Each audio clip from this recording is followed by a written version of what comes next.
Wagwan bado ni safari ya mguu kwa mguu, na mimi ndo yule wananiita King Ton J. Kama kawaida nyuma ya kamera ni Alfred Buraya. So bado naendelea kuhakikisha napiga story na ndugu zangu kutokea Chuo Kikuu cha Iringa. Niko na brother ni aje? Mambo vipi? Niko poa. Kama kawaida. Fresh.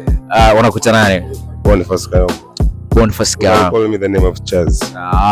Charles. Nickname. Hiyo ni nickname.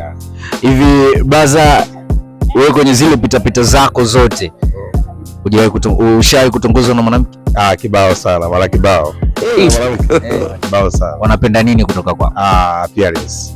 Muonekano. Yeah. Mimi to me fair kumpata mwanamke. The way I'm looking, mwanamke anakuwa motivated na mimi. The first one nilikutana na mwanamke mmoja hivi kwa club. Demo kanipata nimekaa, kanambia kaka mambo vipi, nikamwambia fresh. Ni aje poa. Kaka mimi nimekupenda. Kwanza nikastaki. I wonder. Sababu note hizo mwanamke kwambia nakupenda. Kaambia vipi? Kaka mimi nakupenda. Kama mimi nimeoa. Kaambia hivyo. Kama wewe mwanamke unakuja mpaka mimi nanipenda. Kaambia mimi nakupenda jinsi ulivyokuwa unaonekana. Mimi klabu sifa hivi. Nilipia mkato fani nikagonga prince. Nyamwezi nikapiga la bangu. Nikapiga shati kubwa. Nikatulia. Niagiza wine na kula kanifuata. Okay, mimi nikaagi naye na nikachomoka naye. Japo kuna yeye alikuwa ni mke wa mtu lakini kwa napenda muonekano. Haiwezekani. Mimi the way nilivyokuwa nimeapia demo akashawashika nikachomoka naye. Akanambia nimekupenda kwa sababu ulivyopendeza. Noma sana. Mwanamke mwingine nilikutana naye kwenye gari. Tunasafiri. Yeah. Yule dada kuna kitu fulani hivi alikuwa ana shida.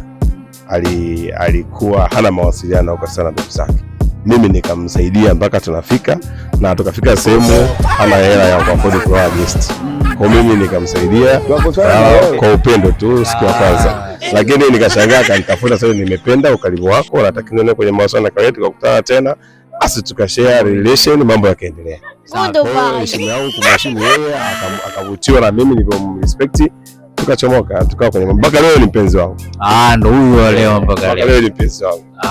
Ila alinianza yeye kuniambia kaka mimi nimependa ukaribu wako. Kwa hiyo mimi nipo naye mpaka leo. Noma sana. Anaitwa Asha. Yeah. Asha unapendwa bwana, unapendwa sana Asha, au sio? Noma sana. Mimi haina mzee wangu. Mimi bado nipo naendelea kupiga safari mguu kwa mguu kama kawaida, na hii hapa ni kujaribu kuona watu wanazungumza nini, na discussion ni nyingi sana, umeweza kumsikia brother. So tuambie kwenye comment na wewe pia inakuaje, ilishawahi kukutokea ishka hiyo, ilishawahi kukukuta ishka hiyo? Natamani nizungumze na watu kidogo, natamani nipige story na watu kidogo. Poa kama kaa. Hakika mzee. Hakika bwana. Unakuita nani? Elisha Komba. Elisha? Yes.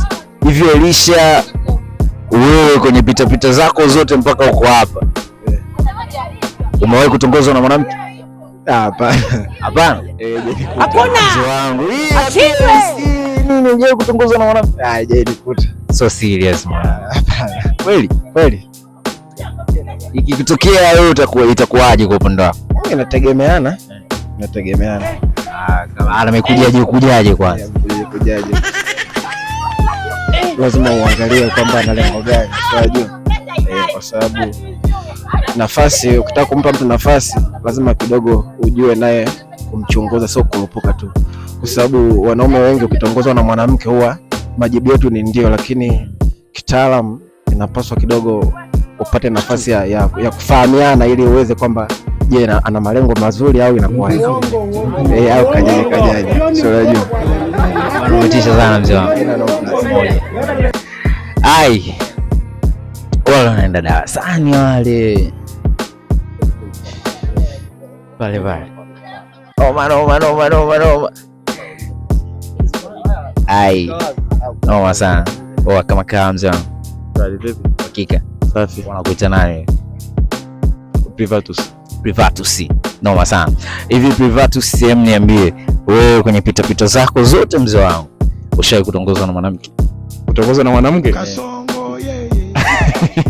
Kuna kwanza kama umetabasamu hivi. Mimi hapana, sijawahi. Kutongozwa na mwanamke? Sijawahi. Mzee wangu sio kweli. Sijawahi. Niambie ukweli ndugu yangu. Kabisa sijawahi. Ni kitu gani? na hiyo wave wako hivyo mzee wangu. Sijawahi kufanya hicho kitu. Hivyo ndivyo ambavyo wanafunzi kutokea Chuo Kikuu cha Iringa wao wamezungumza na kile ambacho tulikuwa tunazungumza nao siku ya leo. Lakini pia wewe kwenye comment unaweza kadondosha na ukatuambia inakuwaje kwenye vile ambavyo tumewauliza, ili tuweze kujua maoni yako ni yapi na kile ni kipi, au sio? Mimi naitwa Nelton Japhet Kinton J, ndo msukumo wa kwanza kukaa kijanja kwenye mic za radio. Ilikuwa ni kutokea Chuo Kikuu cha Iringa. Noma sana. Nyuma ya kamera anaitwa Alfred Buraya. Mimi naitwa Nelton Japhet.